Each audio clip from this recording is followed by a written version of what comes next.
Hi, everyone, and welcome. Thank you so much for joining us for tonight's webinar, Going to College with Type 1 Diabetes. My name is Mila Ferrer. I work at the Diabetes Link, and I'm also a Type 1D mom. We are thrilled to bring this session to families navigating the transitioning from high school to college while managing Type 1. Before we dive in, some housekeeping notes. This session is going to be recorded. We are going to be sharing the recording with you. It's going to be uploaded into our resource hub, and we will also be sharing the slides that we are going to be presenting tonight, along with all the links that we are going to be discussing. We'll save some time at the end to answer as many questions as we can. So who are we? The Diabetes Link is the only national nonprofit exclusively for young adults 18 to 30 with all types of diabetes, founded in 2010 as the College Diabetes Network and rebranded in 2022 to expand beyond college campuses. What we do, we support young adults through peer communities, real-life resources, and in-person and online connections. We speak their language through social media, through the online community hosted on Discord, through our chapters, and the resource hub. We empower and we want to empower confidence and connection, not just the clinical care. So our guests for tonight are two incredible speakers. First, we have Annie Tolkien. She's the founder of Accessible College. She has a background in special education and served in the Peace Corps and worked in disability support at Georgetown University for nearly 6 years. We also have Adrienne Fromberg, founder of Lighthouse Guidance, who brings 17 years of experience as a college counselor. She specializes in supporting students with physical, mental, and neurodiverse conditions through the college process. Thank you so much to both of us for being tonight with us. So Adrienne and I are going to be talking about going to college with a health condition, what type 1 families need to know. So Adrienne, why don't you go ahead and go to the next slide? So as Mila mentioned, I'm Annie Tolkien. I am the CEO of Accessible College, where I support students with physical disabilities, and I also support students with chronic health conditions. And that those tent terms are huge, right? So students with health conditions, it could be a student with type 1 diabetes. I also support students with POTS, Ehlers-Danlos syndrome, Crohn's disease, mental health conditions, rare diseases, autoimmune disorders, so any type of condition that might impact a student in the college setting. And as I mentioned, I support students with physical disabilities as well. So I work with a lot of students who are wheelchair users or mobility device users, have all sorts of conditions, including spinal cord injuries, muscular dystrophies, and rare conditions and autoimmune conditions and all sorts of things that might impact their mobility, as well as students with sensory impairments, so blindness, visual impairments, hearing impairments too. Um, and one of the things, and I'm sure Adrienne will raise this as well, but like many of the students that Adrienne and I both support have co-occurring conditions, right? So you might have a student who has type 1 diabetes and also has anxiety, or a student with another type of chronic health condition that also has diabetes. Like your student could have celiac disease and diabetes, right? And those would be impactful conditions in the college setting too. I got into this work because I used to be the associate director of the Disability Support Office at Georgetown University. So every college has a disability support office. They all have different names. And at Georgetown, it was called the Academic Resource Center. So I worked with undergraduate, graduate, and medical school students with physical disabilities and health conditions at Georgetown. And then I started Accessible College full-time in 2019, and I've been supporting students across the country ever since then.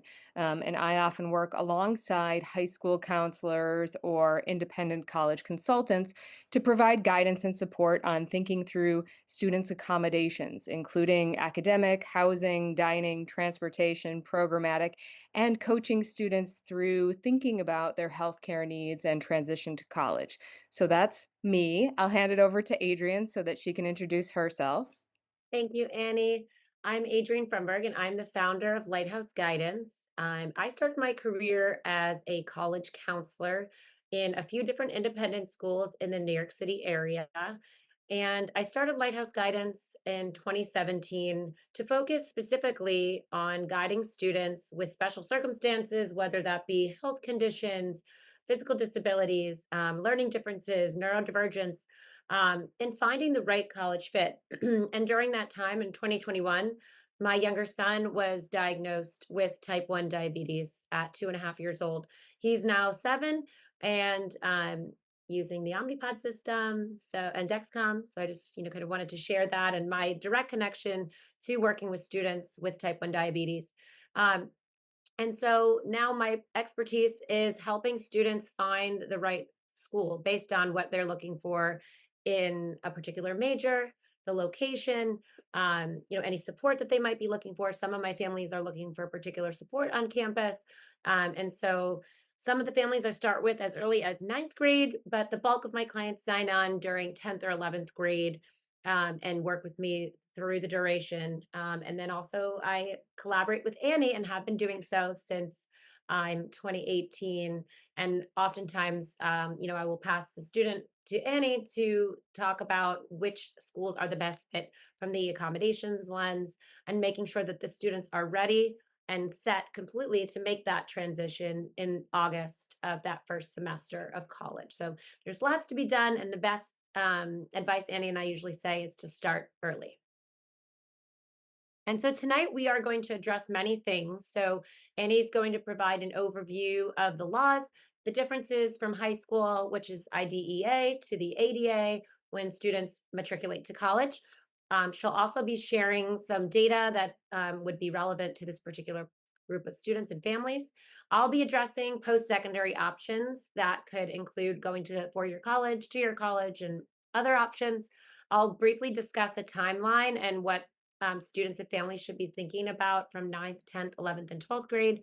And then Annie will wrap it up by talking about accommodations and different support that people can expect to find on a college campus. Finally, we'll be providing a resource guide at the end, which is a QR code that you'll be able to check out, and we'll provide our contact information. And I would like to say something before, Annie. We are going to be having a second version or a second part for this webinar where we are planning to talk anything that you need to know about accommodations. So that's going to be happening this fall. So stay in the lookout for that one. Yeah, and someone did ask if the webinar is being recorded. It is, and Mila will provide that information, probably in the next week. And I think it'll also be uploaded to the Diabetes Link website as well. So you can share it with your friends who need this information too. Um, so jumping right in, and Adrian and I should have said this to begin with, but if you have questions, feel free to pop them in the chat. We can take them at the end, or if they make sense with what we're talking about in the moment, we'll probably answer it right then. So go ahead and feel free to put those questions in. So IDEA to ADA. So this is just a little bit of the laws because it's confusing and there's a lot to learn when a student transitions to college. So IDEA is the Individuals with Disabilities Education Act. So that is the law that governs special education services and supports for students with disabilities in the K through 12 setting. So if your student has an IEP, an individualized education program, that comes from this law, from IDEA. IDEA does not apply to private schools, but Section 504, which is the next law here, Section 504 of the Rehabilitation Act, if your student has a 504 plan, it comes from this law. And that law says that students with disabilities cannot be discriminated against because of their disability. Section 504 applies to private schools, it applies to the general K through 12 setting, and it also applies to college. However, 504 plans do not follow a student to college. That is a thing that often comes up in conversations with families who believe that the student can take their 504 plan to college with them and that they will receive the same accommodations. Colleges don't have to provide the same accommodations that are in a 504 plan. Colleges provide accommodations under the next law, which is the ADA, the Americans with Disabilities Act. And the ADA provides for reasonable accommodations. And I did air quotes there, and it's in quotes on the screen. And The ADA also applies to workplace settings as well. So students can request reasonable accommodations in the college setting, and those reasonable accommodations might vary based on the program the student is in, the physical space on the campus, and a variety of sort of different considerations that might be factors in that student's school.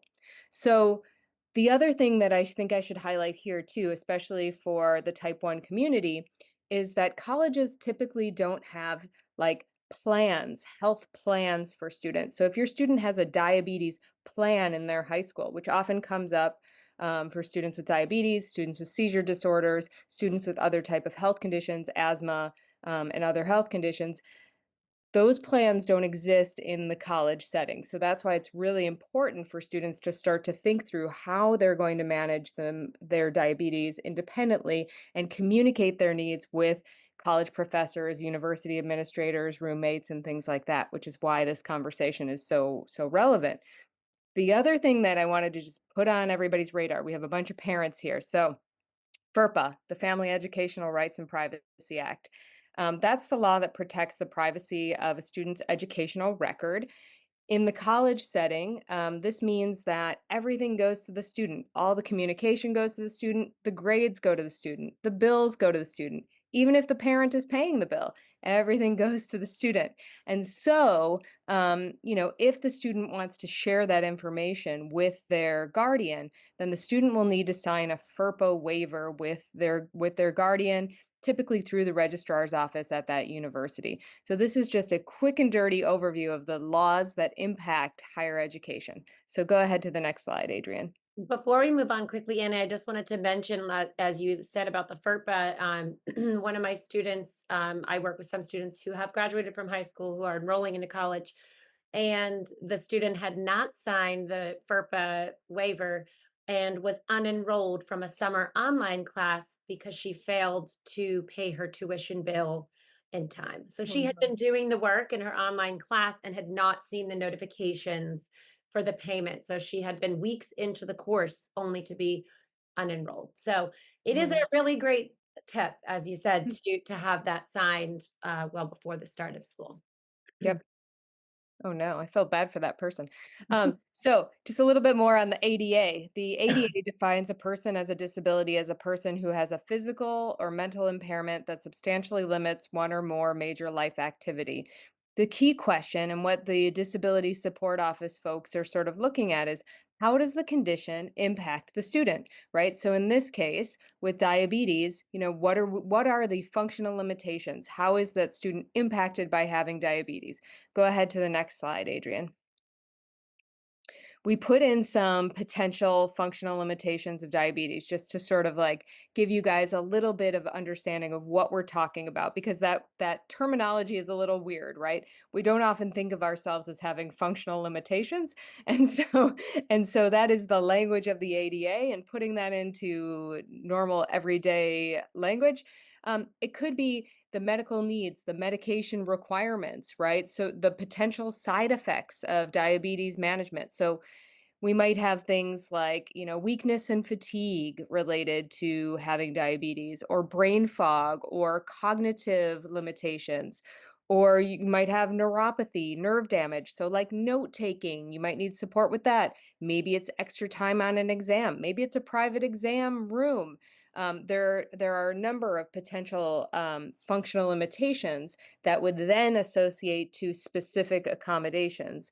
And the truth of the matter is that diabetes can impact students' academic performance. It can impact their emotional well-being. It can impact their physical capabilities too.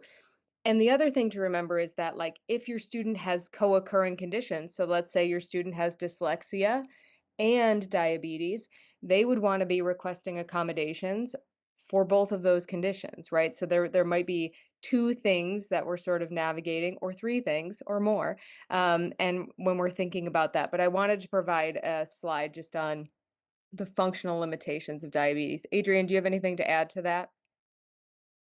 Oh, you're muted. You're muted. We always forget to unmute. There we go. That's the boon. I think you covered most of it. I mean, I think the the academic piece is definitely really important in terms of registering with the disabilities office and ensuring that more we encourage students to register for more accommodations. Maybe you won't need to utilize them all, but should you want to utilize them, they're there. And the requirements for classes are different, and some exams, might be longer, or some assessments might be 2 or 3 hours long, and there may be that fatigue that comes in. So having the accommodation for breaks or a separate testing location might come into play here. So um, I think that it is really important to have a sense of what a student is looking for, and also to, if you are a junior, and I think we have maybe one or two junior families here, when you are touring campuses, Annie and I definitely encourage students to make appointments with the disabilities or the accessibility office. The admissions office and the accessibilities office do not communicate. They're not, one isn't calling the other to inform them that your student will be needing accommodations. So it is great to take a vibe check, see how many staff members are in the office. These are the people that your child will be working with for the next 4 years. So if you are going on campus, you can certainly make a phone call, have a sit down, or if you're not going on campus, have a phone call, have a Zoom meeting, meet with people, and take notes, because that is definitely a factor in the decision making process. Yep. Thanks, Adrian. Will you go to the next slide, please? Thanks.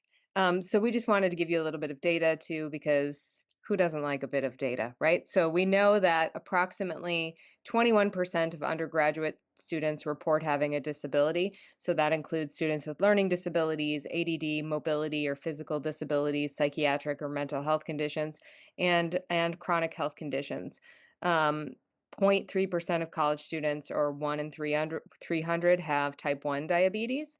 That's about 7,700 students with type 1 diabetes entering college each year. So it's not an insignificant number. And most disability support offices across the country are also seeing an increase in requests for students for accommodations for students with mental health conditions. Most disability support offices are also used to seeing the highest number of requests for students with learning disabilities. For students with chronic health conditions, that's usually a smaller part of the population of overall students who are requesting accommodations.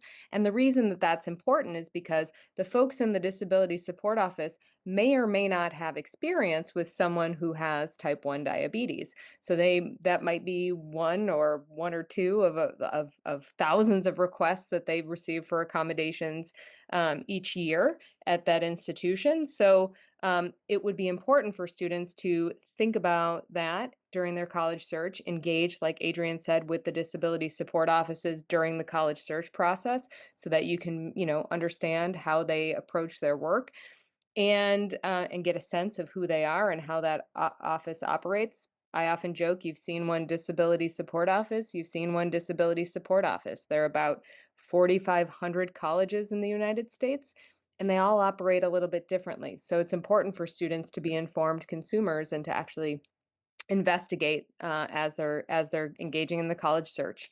And then once they commit to the school, that's when you want to start requesting accommodations too. So we'll talk about that in a few more slides. But go ahead to the next slide, Adrian. I love this slide because this graphic comes from a Government Accountability Office report that came out in 2024, and it just has the estimated number of college students with disabilities by main type of disability. And you can see that there has been an increase in the number of students requesting accommodations from 2004 to 2021. And students with other disabilities would be sort of where type 1 diabetes would fall into that other pool of health conditions and other disabilities, because behavioral and emotional is typically learning disability, ADD accommodations, and then we have physical, sensory, developmental, and then other disabilities, right? And the thing about the data to remember is that every college collects their own data. They collect it in their own way. So there's no standardized sort of data collection. And so when they're reporting back to the federal government, it's not always a perfect one-to-one in terms of these specific numbers and how they're categorizing students. And also, as I mentioned before, if a student has multiple conditions, it can sometimes be hard to rank what is the student's primary disability, because that's a tricky thing to do. So the data is not perfect, but it gives us a better understanding. It also means that college students with disabilities are the largest marginalized group on any college campus. Um, Most schools see 10 to 20% of students, undergraduate students, requesting accommodations. So that's just an important tidbit. So when your student says that they feel singled out or they feel like they're going to be the only one requesting accommodations, you can tell them that that's not true. Go ahead and go to the next slide, Adrian. I was also going to note, and oh, sorry, Mila, go ahead. And one of the things that I want to remind every parent here is that as part of these preparations and plannings that you do for your child, make sure that you go into our website, the diabetes link, and check if there's a chapter in your kids' potential college, and ask them to join them. They do a lot of great activities, they stay in touch, but most importantly, they are there to support each other so they do not feel that alone. Yeah, that's a great point, Mila. I was also going to note, Annie, and maybe I don't know if you want to drop the link, but I think there are 18 or so disability cultural centers on campuses around the United States. And again, to be able to find community and to find that, like with the diabetes link or in the disability cultural center on campus, also sometimes under the college clubs and organizations, you might find another organization there that students can find community and be able to, again, be with other people who might be facing similar challenges. Yeah, and I should note too, I'll put the link in the chat, Okay. but the Disability Cultural Center. So every college has a disability support office that provides support and accommodations for students who are registered with disabilities. To register, a student has to make contact with the disability support office, have a conversation, provide documentation, engage in a conversation with the counselor there to determine accommodations. It's a process. Disability cultural centers are an advocacy space, a space for student engagement, and they're an identity space, much like a women's center or an LGBTQIA plus center on campus. And they are unique. Like Adrian said, there aren't that many of them yet, but they are popping up at more and more institutions. So the College Diabetes Network chapters, I don't know, is that what we still call them, Mila? CDN chapters, or did they have a new name? No, the diabetes link, the link Okay, chapters, yeah. sorry, I'm using the old terminology because that's what I knew. But the chapters are really cool too, because one of the things that I usually encourage students to do when they're planning for college and doing the search process is check out and see if there are clubs or groups on campus that might be disability related or health condition related, or in this case, diabetes related, right? And we know that on the Diabetes Link website, there is a link where you can see which colleges have diabetes link chapters, so that your student can ask other students who are current students like what their experience has been like, because that's how they're really going to start to understand and learn, like, is this space going to be a good fit for me holistically, right? So that's an important piece of the puzzle. Adrian, Mhm. go ahead and take over from here. Okay, so we are talking now about what options exist after high school. So, not every student is bound for four-year college. Certainly, I have quite a few students and families who come to me because they are looking to go to college. But four-year college, that would help a student earn a bachelor's degree. There are some students that are interested in first starting out at a two-year college, which would be a community college, to work on their associate's degree. I also have students maybe who want to do that for 1 year as a stepping stone to work towards four-year college. So, many people don't realize, but community college classes, your English 101, your bio, your mathematics, those classes, those credits that students can earn at community college can be transferred to a four-year college. So it's a great option for a student who might need a little bit of extra time to get ready to go away to college, maybe work on their independence and maturity. So the notion of a walk before you want run, I do have some students that consider that option every year and successfully end up matriculating to a four-year college ultimately. Um, Non-degree student is also an option for a student who is not certain if four-year school is their path. A non-degree student or a non-matriculated student status means a student can simply take a class or two at a university without any strings attached. Basically, you fill out a very simple application. The prerequisite is a high school diploma.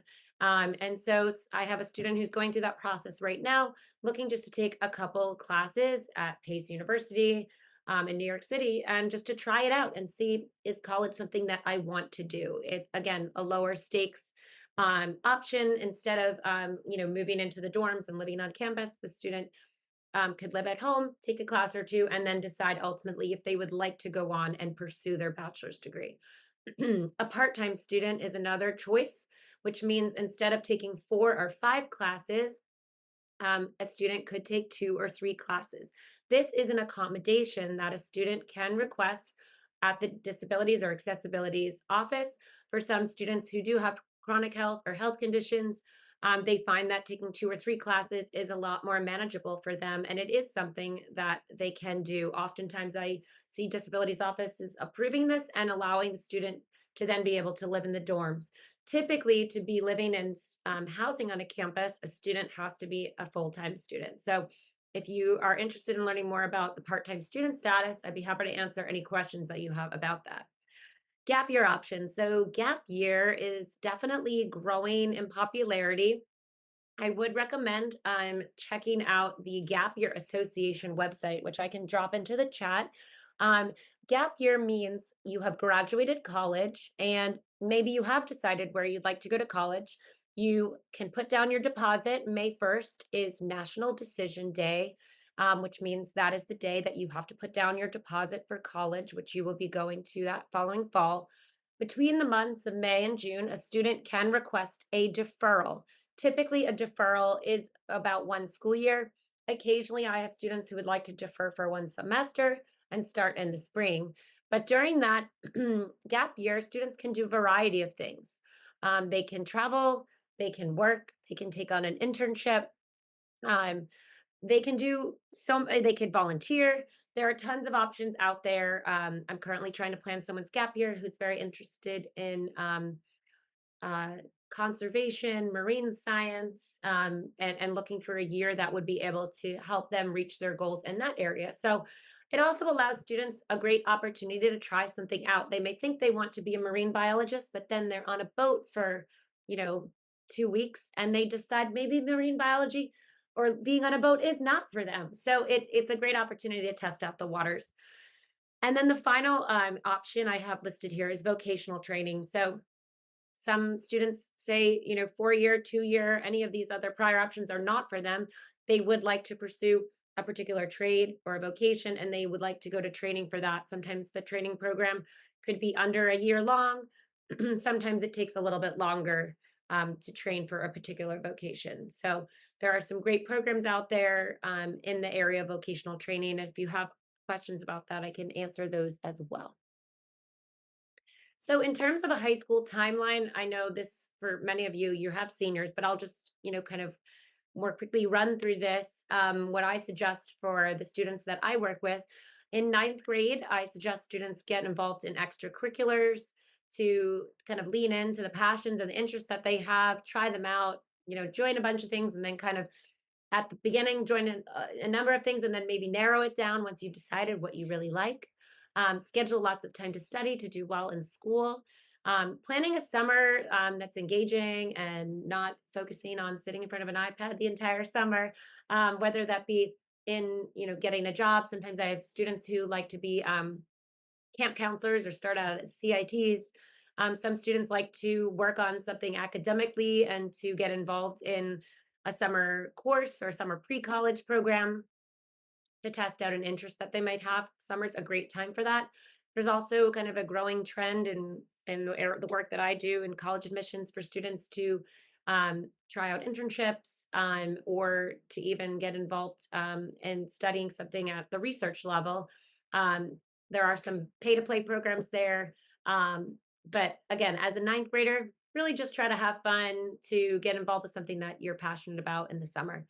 In ninth grade, it's not too soon to register with the College Board. College Board is the company that administers the SAT, the PSAT. It is not too soon in ninth grade to move forward with accommodations and getting the accommodations for standardized exams. The College Board also administers the APs, the advanced placement exams. So once you get your extra time or any other accommodations, testing at a small location, if you need a reader, any of those things, in ninth grade, if you are approved for those accommodations, they will last for the duration of your high school experience. So I recommend speaking with it's called the SSD coordinator within your high school to receive accommodations or apply for those accommodations. If for some reason they deny you, you can also go through an appeal process to ensure that you receive the accommodations that you need to be successful for standardized testing, should that be a part of your college process. I should note also that not everyone has to take standardized exams. Many colleges since 2020 do continue to maintain their test optional status. And the full list of test optional colleges can be found on the website fairtest.org. And that is on the resource guide that Annie and I will present to you later in the presentation. I think that attending IEP 504 and transition meetings is an incredibly important part of any high school students development. I think hearing about the accommodations that they need and understanding the progress that they're making towards their goals should begin in the ninth grade. So even for my son, actually last year as a kindergartner, we were able to have him sit in and be a part of his 504 meeting in elementary school. Yes, much of what we discussed went over his head, but I felt really strongly about him being there and hearing what we were talking about. So that's definitely really important.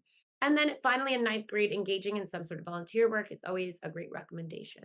For 10th grade, in order to plan appropriate courses for 10th grade, oftentimes at the end of ninth grade, students are meeting with their school counselor or guidance counselor to plan an appropriately strong course load, to be able to try to push themselves to take classes that are appropriately challenging. Continuing to hone those activities and the things that they felt like they really connected with in ninth grade, it's a great time to continue to show that continuity. So the things that they liked in ninth grade, they can continue them in 10th grade. Some high schools as early as ninth grade will offer students the opportunity to take a practice standardized test, but I would say most high schools start that during the 10th and the 11th grade to take those practice tests just to try it out to see, will testing ultimately be a part of their application in the future. It's great just to give it a try. There are some really interesting new testing opportunities that are popping up now with artificial intelligence in the forefront. There are some really interesting platforms that are out there that offer you the opportunity to take free practice tests. And I'd be happy to share those later if anyone is interested. Finally, consider planning an interesting summer, maybe whatever the student did in ninth grade, kind of trying again if they'd like to try something else for 10th grade, if they did, maybe ninth grade, did some volunteer work, maybe in 10th grade, considering the opportunity of getting a job. Employment is definitely something also that colleges do like to see on the application. And it isn't too soon in 10th grade to take first college visits, to get on campus and to see schools of interest. And if they're not sure what school they like, it's great to take a sampling, like maybe see a college in an urban area, see a college in a suburb, see a big school, see a small school. So just have that wide array of colleges to see so that they can have an idea ultimately of what they're looking for and what they like. I think I usually call it the TikTok phenomenon that has kind of permeated the college application process. So a lot of students have this idea of what they might like from what they see on social media, but great to actually get out there and to be on campus and to check out campuses in real life. 11th grade, taking that PSAT, SAT, most students will do that in the springtime of 11th grade, beginning to develop the college list, continuing to schedule visits. I put research scholarships in 11th grade, but actually in reality, you can be looking at scholarships throughout high school, because most students are really so focused on the application process, they don't tackle scholarships until 12th grade, but you actually can be considering scholarships throughout high school. If a student is a performer, a performer in theater or music, or even game design, there are opportunities to build portfolios. And that, again, should be probably around 11th grade. Most students are trying to put together a collection of somewhere in the neighborhood of like 12 to 15 pieces for that. By the end of 11th grade, before the summer, I encourage students to request their 2 academic letters of recommendation. They'll also need 1 college counselor letter of recommendation. And over the summer, it's a great time to work on those application essays and filling out the Common App. For those of you who don't know, the Common Application, it goes to almost 1,000 colleges in the United States and actually some colleges that are not in the United States. And it's a great way to streamline the process.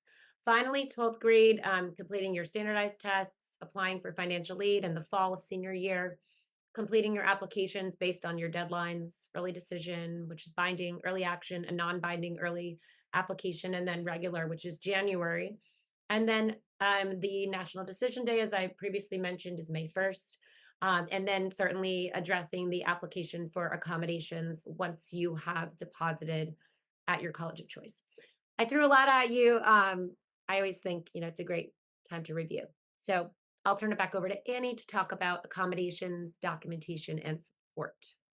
Yeah, and a lot of you are probably like in the midst of thinking about this now. So let's go ahead to the next slide and check it out. So, establishing a disability. So, when a student matriculates to college, which is a fancy way of saying when they sign that dotted line, if they want to receive accommodations, they have to follow whatever that college's process is for providing documentation of a disability. Every college sets their own documentation guidelines. So you'll need to look for the Disability Support Office website on the university's website, find their documentation guidelines, or connect with them to figure out what type of documentation is required for your students' conditions. So, types of documentation that could be relevant. If your student has a learning disability or dyslexia, they might be required to provide a neuropsych evaluation.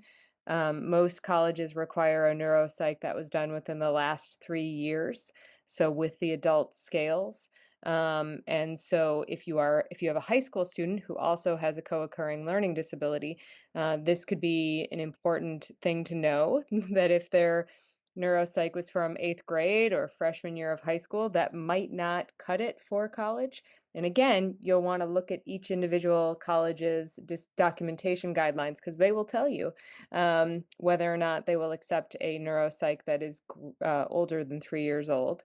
If your student has a mental health condition, you might be providing a psychological evaluation or a letter from their therapist or from their psychiatrist or their psychologist, which outlines what their condition is, what the functional limitations are, and what the accommodations might be.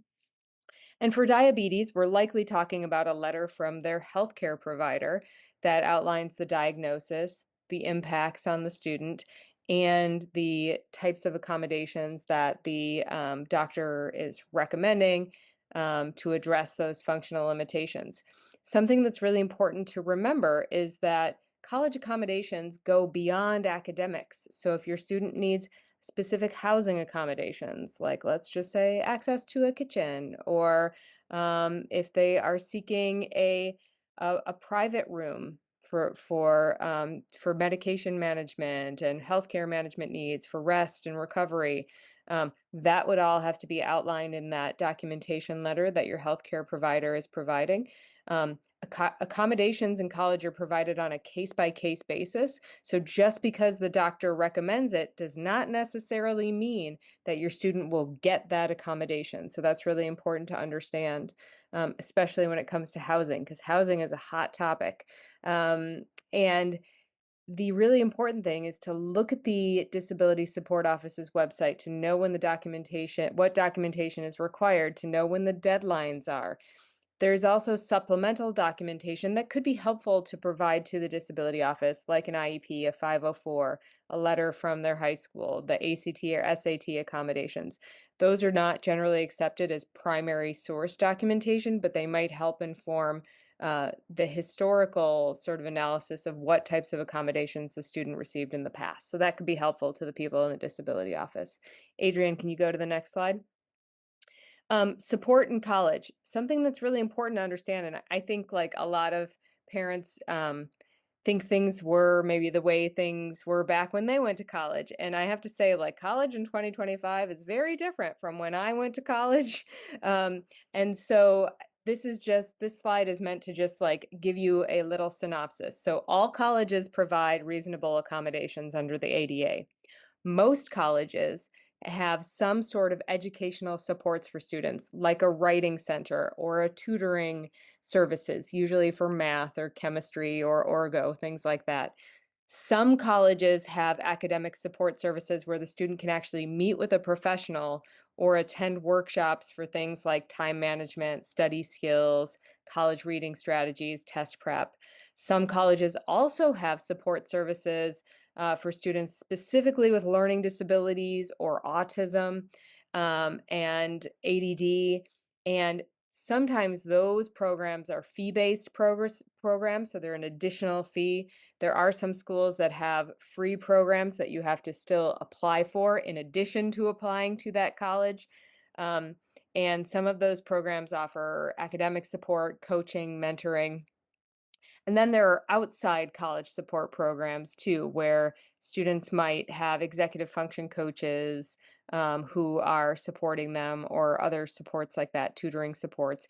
Or there are live in support programs like the college living experience and the college internship program. So this just gives you a general overview of all the things that might be available. So if you know your student is going to need some extra executive functioning support, you might be looking at a school that has more robust academic supports or a tack on learning disability or academic support program. Go ahead to the next slide. So just general college accommodations. I gave some types of accommodations, and I know Mila said there's going to be another session coming up in the fall about this, but just a quick and dirty. There might be academic accommodations, so things like a note taker, a private testing room, extra time on exams to address the brain fog, the fatigue, maybe if your student experiences some numbness or neuropathy related to their diabetes, they might be requesting that note taker. Housing, we might be talking about a single room or access to a fridge or a kitchen. Dining accommodations, allergy-free, support in the dining hall, special diet. Those are all sort of reasonable accommodations that the student would have to request through the Disability Support Office. Transportation could be another accommodation. It might be accessible shuttle buses or point-to-point transportation if your student experiences a lot of fatigue related to their condition, or if they also have a co-occurring physical disability or mobility condition, transportation might be needed. Recreation, so accessible facilities for them to work out in, to engage with other students, anything that every student has access to. If your student needs support having access to it, that would be the accommodation request related to their disability. So go ahead and go to the next slide, Adrienne. Campus culture, really important to look at, right? So every college is different. I mentioned there are about 4,500 colleges in the US, and they all vary, and they all have different disability support office names. So to make it extra confusing. So when you're in the college search process, go ahead and look up the school, but also look up the disability support office. You'll start to see a variety of, mission statements, documentation, guidelines, processes. And it's important to start to understand that as the student's engaging in the search. So look around the campus when you're going on a college tour. See if they have a diabetes link chapter. Maybe you can connect with some of those students while you're on campus, maybe after that tour. Look and see if they have disability related clubs or health condition related clubs. And look for those chapters, look for the disability cultural centers, look for language or visibility, right? Is the admissions department actually doing forums with students who are talking about their conditions and disabilities? Can you find information easily?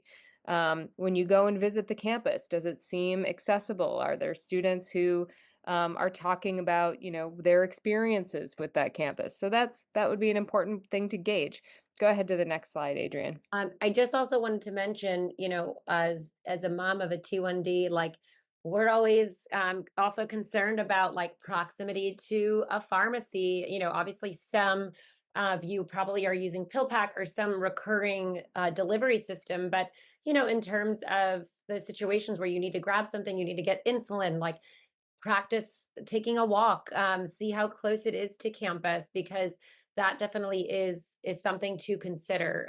If the pharmacy isn't in walking distance to the campus, which I'm just thinking of my own college campus, which I returned to this past weekend, there isn't actually a pharmacy that is in walking distance to the campus. You would need to have a car to get there. So just something to think about as well in the college search process. Yeah, and because you brought that up, goes so hand in hand with self-advocacy, and then we'll go into questions. But the student health center on campus generally provides general care for students. If your student has a cold, if your student, sprains their wrist and they need some support, it's a triage sort of situation, right? If they have strep throat, they can go there.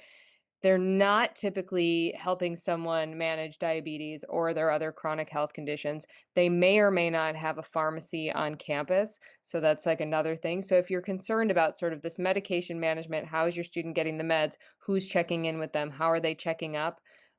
It's that those are not structures that colleges typically provide for students with any type of chronic health condition. So just be aware of that because you'll need to create your own structures and systems. And that's what I work with a lot of students on, sort of figuring out. And I know the Diabetes Link has a great network of folks who are willing to help too. So self advocacy is key. Students need to be able to talk about their condition. They need to talk about what the limitations are. And the more they talk about it, the easier it gets. So start prepping them in high school, knowing their needs. What do they need related to diabetes? Do they know how to manage their medication? Are they tracking their numbers? Do they know what to do in emergency circumstances? Can they refill their prescriptions? All of these things are key pieces, and using their tools. So knowing that everything's not going to work out perfectly because we live in an imperfect world, but having a plan and knowing what your plan is so that if something goes wrong, you actually know how to react effectively. That's super important for students. So go ahead and go to the next slide, Adrian. This is our resource sheet, and I'm going to pop a link in the chat. This is a QR code. So if you are a person who uses QR codes, you can bring up your phone and va-va-voom, it will appear for you. If you are not a person who uses QR codes, I popped the resource sheet link in the chat. So you can grab it there as well. And then we will go to the next slide and you'll find all of our contact information. So Adrian and I both have our websites here. We are both on Facebook and Instagram, so you can follow us there for all sorts of tidbits and informations. I have an online course that is for students and parents and healthcare providers. It's called Preparing Students with Physical Disabilities and Chronic Health Conditions for College. So you can find more about that on my website, accessiblecollege.com. Adrian and I both have a Facebook group too that you're welcome to join. It's called College Success, Physical Disabilities, Chronic Health, and Mental Health. So I'll pop that in the chat as well. And Adrian, anything you want to plug before we jump into questions? Yeah, I was just going to say that you and I both have LinkedIn pages, and all of our information is here. Annie and I both offer free consultations. If you're interested in hearing anything further about our services, but we're happy to answer any questions that you have about anything we shared this evening. Um, yeah, I was just going to look back in the chat if there is anything that came up. Oh, Mila also shared the newsletter link so people can sign up for that as well to stay tuned for what's going on with the diabetes link. And I do have a question as a parent that went through all these. We have seen that we have seen a rise in mental health accommodations for students. How does and we all know how difficult managing diabetes can be sometimes in the mental health. What special accommodations, or how can a young adult living with type 1 that needs both mental health and diabetes accommodations, how can they tackle that? And what are some of the best like practices for them to find the resources they need? I would say, on college campuses, every college does have a college counseling center. And I do think that, in terms of mental health, certainly Andy and I have seen there are more students that are requesting accommodations for mental health. So the counseling center will offer a number of sessions that are included with tuition, but typically that's more for like short-term brief therapy, solution-focused therapy. And so if someone is looking for ongoing therapy, the counseling center can certainly provide referrals for people that are close to campus, that if a student can walk right off campus and say they want an in-person counselor, that can be available. The counseling center also typically offers um, 6 to 8 week groups that students can participate in on campus with other peers. So I have had students take advantage of those opportunities. But in regards to mental health and accommodations, students are able to request accommodations. As Annie said, many conditions are co-occurring. So when filling out the accommodation request, oftentimes they'll ask, are you requesting accommodations for chronic health? Are you requesting accommodations for mental health? And they will ask for documentation for those diagnoses. Annie, did I miss anything there? I was going to say there's sort of two pieces to that question. So I think Adrian did a great job of addressing like where a student can go for resources on a college campus, right? In terms of thinking about like the stress of having diabetes and managing a chronic health condition, and also the separate piece of the accommodations piece. So if a student needs accommodation, let's say that they get diagnosed with generalized anxiety disorder and they start taking a medication to manage their anxiety disorder, and maybe that medication impacts them and causes drowsiness or fatigue. That's where the student might be requesting accommodations related to their mental health condition. So they might be requesting extra time on tests because of that, um, or extra time for assignments, which is a more complicated accommodation to get in college because professors really do have discretion with that because if the professor feels that the accommodation compromises the curricular goals of the course, they don't have to grant it, but the student might want to get approved for that accommodation because of their condition, and then they can navigate that with each individual professor. But that's an important piece. There's two distinct pieces: getting the support that you need and then getting the documentation that you need to request the accommodation that you might be seeking. I hope that helps. I mean, yeah, of course. Thank you so much. And then I have one last question. For students, and this is a tricky one, for students who don't feel to disclose their health condition, what are their rights and what's your advice to their parents? Because I know that as parents, you might be struggling, like, I get it. I want to be respectful of your choice, but at the same time, we want to make sure that you are safe while at college. Yeah. Ooh, this is a meaty That one. is that's a tough one. So couple things around accommodations. Accommodations are not retroactive. So if a student is failing out of school in the middle of the semester and it's just coming to light, and then they go to request accommodations, it won't apply backwards to all of the things that they've already not succeeded in. And so it's really important. And I often say to students, look, accommodations are like insurance. You want to make sure you have it in place in case you get into an accident, right? And so it's really important that students do that proactively, not reactively. So the accommodations piece is important piece. The other thing is like living environment, right? So when we're talking about diabetes and potential challenges that students might experience, students, while we all might want to be respectful of the students' wishes, personal preparation is important and emergency preparations are also important. So, I would really encourage the student to have a plan in place and to connect with people so that people are at least aware of, what to do in an emergency situation should they find that student. The other really easy things, if you Mm. have an iPhone, if you have an Android, put your emergency information into your phone so that if a first responder finds you, they can get that information. Because that is one simple thing that we can do so that we can prepare ourselves and protect ourselves a little bit more. Adrian, do you have anything to add to that? Yeah, I was just going to say that I would encourage the student, especially with their roommate, what are the signs of, hyper and hypoglycemia, like just so they have a general awareness of, what that looks like, what this means. Um, and many of you all probably have dealt with this for years, but the sound of the diabetes monitor going on all night long. I mean, that discussing that if the student does choose to have a roommate, like what does that mean, and what those sounds and those symptoms look like. So that would definitely be a recommendation that I would have. Certainly cluing the roommate in to, like, the insulin stays in the refrigerator, things like that. Don't leave it out. But yeah, so, and I echo everything that Annie said. It is really critical it's better to have the accommodations set up than to request them later and look back with regret.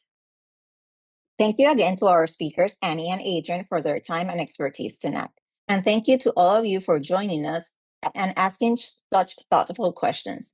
We know this transition can feel overwhelming, but you are not alone. The Diabetes Link is here to support you every step of the way with tools, community, and resources made specifically for students and families. Visit us at thediabetieslink.org for checklists, webinars, and support groups, and follow us on Instagram, Facebook, and TikTok for ongoing tips and encouragement. Join us on July 15th for our Transitioning to Adulthood with Type 1 Diabetes webinar. We're going to be talking with our friends from Blue Circle Health, and they are going to be guiding us on how to prepare our young adults for that transition from that pediatric endocrinologist to the adult endocrinologist. We are looking forward to seeing you. Stay on the lookout on our social networks for the registration link, and see you in July 15th. Thank you, everyone. Have a great evening. Enjoy your summer. And thank you so much for trusting us and for joining us. Remember, you are not alone. The Diabetes Link is here to support you. Thank you.